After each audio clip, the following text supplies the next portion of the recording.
Hi, this is David with the Racom Product Management team, and today I'm here to show you how to set up transparent protocol on radio channel.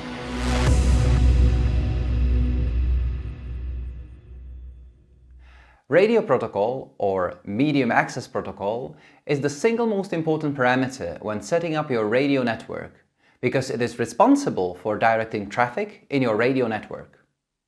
By choosing the correct one, you will benefit from enhanced reliability and usable network throughput. Racom offers 3 distinct radio protocols.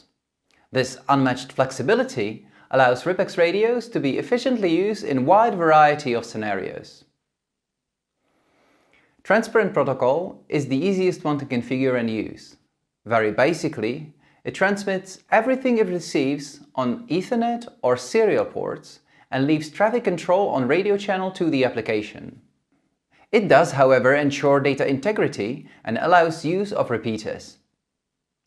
A typical use case are projects with star topology for polling applications. In these applications, SCADA Center polls remote terminals one by one. They only respond to the center and never communicate spontaneously. That ensures that there are no collisions in the network. Transparent protocol is suitable for common industrial protocols such as IEC 101, Modbus RTU, DNP3 and other industrial protocols designed for polled networking. In case you're interested in how the protocol works, please watch our transparent protocol animation here on YouTube. In this tutorial, I will be using 3 RIP-X2 units, 1 for the central station and 2 for remote terminals in a simple topology. All external devices are connected via serial interface.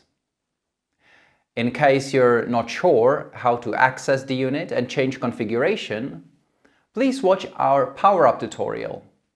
Also, we strongly recommend using our USB to Wi-Fi or USB to Ethernet adapters, because connecting transparent radio directly will cause all kinds of unwanted transmissions caused by a computer's operating system.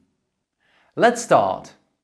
First, go to Interface Radio and set the unit to bridge mode. Then, set radio protocol to transparent and communication mode to half duplex. Since in our case we don't have any repeaters, the rest of radio protocol settings remains in default. Set radio parameters, RxTX frequency to 415.5 MHz, modulation type QAM, modulation 64 QAM, 25 kHz channel, 16 kHz occupied bandwidth limit, and leave the rest in default. The radio settings are the same for all units. Continue to the Interfaces menu, select Ethernet, and set LAN IP to 192.168.1.1/24. Serial interface must be set according to parameters of the connected device.